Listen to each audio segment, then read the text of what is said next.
Hello, my name is Amjin Rakai, and I've been reading Berserk for a long time. I got caught up with Berserk the first time I fell into college, and to give you an idea of just how long ago that was, it was before they got on the boat. I actually got caught up like 2 months before the Guts and Company got on the boat. But something that I've always wondered about and something I've seen talked about pretty much everywhere is a discomfort and distaste and disdain for the very first page of the Berserk manga. And I get it, it's an abrasive opening, but obviously that was the point. But what if I told you that it was so much more than that, and that actually the opening spread of the manga is a microcosm of what Kentaro Miura spelled out to us on every single page that follows. Now, I think on one level, knowing what we know about Guts later on and how he doesn't like to be touched, this first page could just be viewed on the surface as a great moment to show just maybe how far Guts had fallen in this moment and just how far removed he was from really caring about anything, it seems like. I think that is a valid interpretation, and that is what's going on one level. But that is like one of like many multiple levels of what Kentaro Miura is doing, and literally the links of his art history and mastery of the craft of manga are truly shown by just how deep the symbolism of Guts stuck in the middle of everything is, which is what we're going to look at in this video, and take an actual look at how Kentaro Miura was able to physically transcend the bounds of dimensions. And if that sounds too outrageous, please stick around for the rest of this video. I guarantee you will not regret it. My name is Amjin Rakai, and let's talk about Kentaro Miura's Godhand. Now, usually whenever I come across discourse and discussion about the first page, not liking it and stuff like that, usually it is immediately followed by, don't worry, it gets better, that's kind of an anomaly, that never happens again, it's just a weird opening, it was the 80s, etc. ad infinitum. But I'm just kind of gotta rip the band-aid off now. It's happening on this page, it's happening on this page, and it's happening on this one, it's happening on this one, and it literally happens on every single page that Guts is present in the manga, especially when he has his Dragon Slayer sword. Now, I'm sure we're all familiar with the interviews for the composer of the Berserk animes, the music, how he stated in an interview how he always imagined that the Dragon Slayer was a huge phallic representation, and it was constantly slaying apostles who represented vaginas. Well, that's part of it. Now, Kentaro Miura himself is quoted as saying, "I think the big sword of Guts, the main character, could be some kind of consequence to make readers feel extreme reality. And the phallic symbol stuff, while valid, doesn't really transcend dimensions at the same time in quite the same way that I'm talking about." And we really don't have to look much further than the first time that Guts gets the Dragon Slayer to see the representation of all of that sexual stuff going on. The demon monster that first shows up that Guts has to deal with when he gets the Dragon Slayer after he breaks the first sword that Godo gave him. I mean, we're all adults here.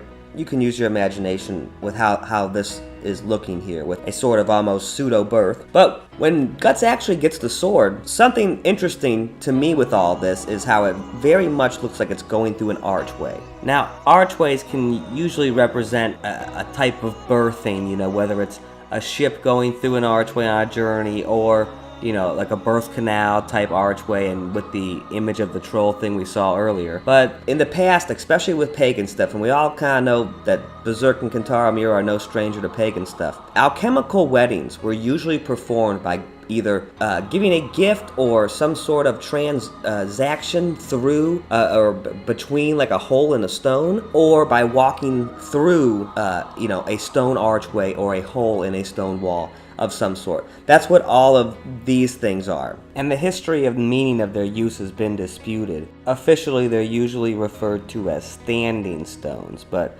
just ask any witch and they will tell you what they are. And then, as you can kind of see, you know, when sexual intercourse happens, you know, for the first time, you know, the hymen is broken, that perhaps there is a blood flow and heavy blood flow and all that stuff, and that is, I think, very much represented in this. And we even get, you know, Guts' kind of gooiness. Now, something very, very interesting that I'm going to talk about at the end of this video as the second part of this video for the Kentaro Miura art, or just kind of going more in depth into some cool things that literally happen every single page. No one's ever noticed them. This whole idea that the Dragon Slayer is Guts' penis. That's just look at that for 1 second, because in this page it actually happens. Obviously, it's up here at the top, and then it is replaced to be, where his, thing would be. So Guts' ding-a-ling and the Dragon Slayer having a correlation, check. We don't have to really look too deeply. And the whole idea of the two of them being married and joined together from this point forward, I think is obvious for that. And that really, but I really meant what I said earlier, that this transcends into our physical realm. So how does this do that? Because this one does it with the Dragon Slayer, but so does this one, just in a different way. And not quite the same way as the Dragon Slayer, but leading to the same overall clue of what is going on with the Dragon Slayer. We're going to break it down right now, and this is really going to highlight just how great Kentaro Miura was, and just the pure amazement that is still right there to be found in all of the old Berserk volumes that we have never noticed. It's all just waiting for us to pick up on stuff like this. Now, if you have a Berserk volume at home, pause the video, like, subscribe, share, please, comment, whatever, and go grab one of your volumes. And if you have a deluxe edition, it works really well. And lay it flat on the table in front of you. Every single non-spread page, for the most part, there are exceptions, and those exceptions are huge clues. Duh. But lay it out, and every single time the pages are laid out like this, the middle is always blank. I mean, it is kind of extremely staggering once you really start to look at it, but the middle is always blank. Now, are you starting to piece together what might be going on with that first page yet? We know, obviously, that Guts transcends realms. Yes, he seems to be a cross, stuck between worlds, however you want to view it, strung across dimensions. Guts is that. Now, in every spread that I've shown, and if you grab a Berserk volume you have, it's in every single spread there is, do you notice what's going on with Guts and his sword? Because in every single one of them, at some point, Guts breaks through, breaches the middle joining of the pages with his Dragon Slayer or with his body. Now, I know that doesn't sound like anything that crazy on the surface. That Guts cutting between two separate pages doesn't seem like a big deal. So let's go back to that Skull Knight page. Now, this page is really, really great because it really shows that Kentaro Miura was utilizing every single possible aspect of the page and every single weapon in his mangaka arsenal to convey to us information and clues about the overall Berserk storyline. Now here's how it looks spread out or whatever, and you can see the layout is it's definitely got the middle thing going on, but this definitely makes it look like there's a connection with Skull Knight over here, almost like it is a spread even though it's two separate pages. Now when you follow the natural direction of the page, your eyes go like this, and Kentaro Miura is a master. He is the sensei. Ooh, the chef's kiss. He is the all-time greatest manga artist. He knows that throwing Skull Knight into this panel here at the bottom of the page and having him point in the opposite direction of the reading flow and making us look to the other side of the page is not what you would want to do. Now, it does happen to be the end of the chapter, and it's kind of a, if you want, clues to turn around and read it upside down, all that stuff, it is all those things. But all of this doesn't make sense page flow-wise. But it's because it's a huge clue.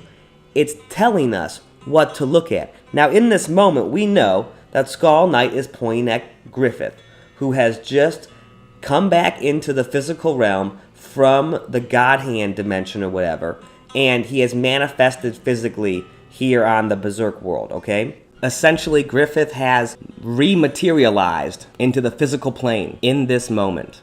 That is what Skull Knight's pointing to here. But he's also pointing to that literally happening if you're holding a Berserk manga page right now. All this stuff that Guts has being stuck between worlds and between life and death and all these things are being represented actually physically in your hand right now if you're holding a page that has him cutting through. Because When you keep in mind that a manga page is printed, 2 pages on one side and then there's another page. When it's a double page spread, the pages that actually touch each other when the book is closed, those pages on the right and left side of the manga book are not actually connected. They are 2 separate pages existing together, forming one image and one story. So that drawing of Guts on one side, going to the other side, is literally, physically, transcending and connecting from one separate page in the Berserk manga book, binding in the middle to a separate Berserk manga page. In story, Griffith is this hawk of light and this image of a bridge between dimensions and splicing the worlds and all these different things about crossing between the various boundaries of, I guess, existence. But Guts is actually an image of that we take for granted and hold in our very hands all the time. Every double page spread, Guts is literally the image performing that very idea and act in the flesh. That is just like a world tree, a line, a image, a idea, a sword, a dragon slayer, a pen, a representation that connects one realm to the other in some way. No matter how the panels are split up and the double page spread is designed, in some way, some part of Guts will break the planes from the right side page to the left side page. Whether it's his sword, his legs, his cape, whatever. It'll always be only him in the image doing it. For the most part. Basically, Guts, he's the main focus that's breaking both pages. Nothing else really is in the spread. And it's happening, like I said, on every page. Every single spread. Guts, his cape's either cut up, his legs either cut up, his sword's either cut up, which to me is also a big play with Kentaro Miura and the naming scheme that he's used for Guts, because in Japanese, when you pronounce Guts, it really sounds like Katsu. 俺はグリフィス。お前の名は Guts. Katsu, Katsu, Katsu. Like he cuts the page. He's literally the binding that cuts the page, or the binding that keeps it connected. Could be another way to view Guts' connection with the manga book itself. And it happens a lot with Griffith too, which should kind of be a huge clue as to the idea that maybe why these two can never truly exist together, because they're literally on separate pages. And going back to the first page, I truly think that there is even more going on than just this stuff of being stuck between realms and constantly existing on one side and the other, 1 foot in, 1 foot out, all that stuff. I really do think that there's a huge idea, though, going on. And we see it on the actual very first page where Gus is kind of hanging there, chained up and being tortured, but really symbolically looking like he's being hung in the middle there, crucified as a sacrifice, all the things along those type of lines. And obviously, reading the story, that makes a ton of sense. Guts seems to be almost the favorite plaything to the cosmic entities and the Godhand and all these things in the Berserk world. Guts is essentially the Beylit in Void's hand when he's giving his big "is the destiny of mankind" speech. This world. Is the destiny of mankind controlled by some transcendental entity or law? Is it like the hand of God hovering above? But I think it's much more than that.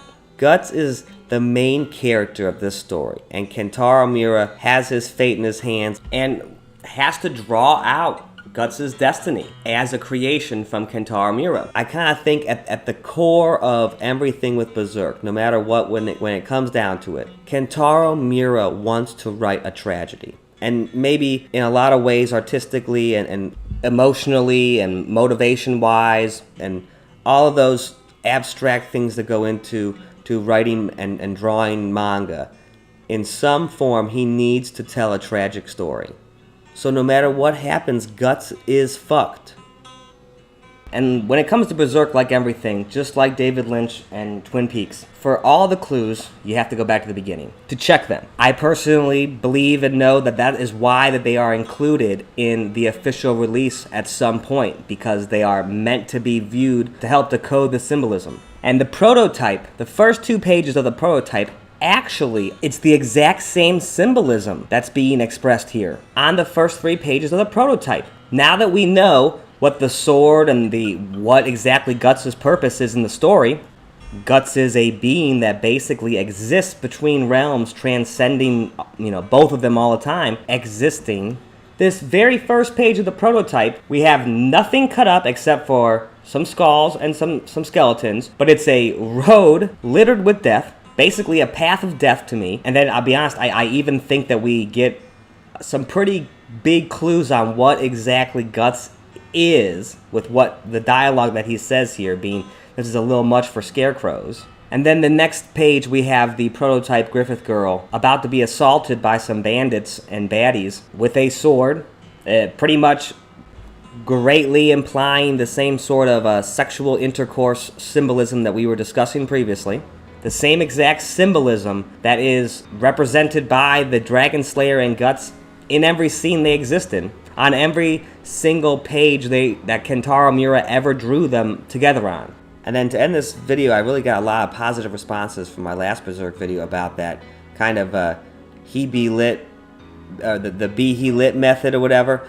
Shout out to Blumpgod who suggested a little name change up. Hey man, I be lit too. I be lit. When they say he be lit, it's because I be lit. That's what. You know what I'm saying? I be lit. I be lit. I be lit. Let me stop. To the he be lit method. So something else that's happened every single time the Dragon Slayer is shown, and it's actually every single time a weapon is ever used in the Berserk manga, and this is mind-blowing. Like, this is the page thing. That's one thing. This is just totally next level. If you have the manga page in front of you, hold it up to a light source. Any single page where Guts draws the sword. Every single time, whatever he's going to cut with the Dragon Slayer is always shown and is highlighted in the page before in that chained slab of metal, kind of a half circle looking chunk that connects the Dragon Slayer's handle to the rest of the sword. You know, the part that has that one chain link that connects to the bottom part of the Dragon Slayer. And I know the chain's there because it's supposed to hook on to Guts' back. Because it is. That is Guts' burden. That is Atlas's, world on his back. That is his thing that he always has to carry, the weight that he's constantly got on his back. In a lot of ways, essentially, Guts' eternal burden.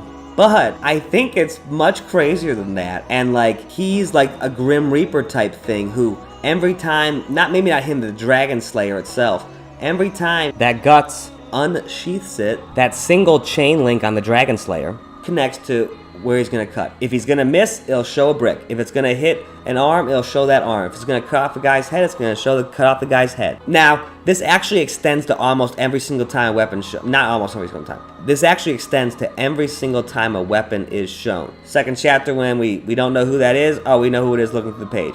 Here. I mean, all these ones. It is literally like a chain tied to death. Like a fuse, like a lit fuse of death from Guts' Dragon Slayer to his kill is what I believe Guts is. And going back to the main character idea, I believe, there's a huge possibility that Guts could die at the end of the story. Ending it, he started it, he ended it. The first page almost being a representation of creating the life of the manga, and then his death at the end would almost be fitting to kind of close the book on this story.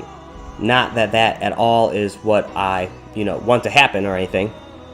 And to get a little bit crazier, just in case there's any One Piece watchers still in the room, the in-universe first chapter that the Dragon Slayer is shown is a chapter called Armament. Now, I do think that's a huge kind of clue to the idea that Guts has replaced his missing arm in a lot of ways with the Dragon Slayer sword.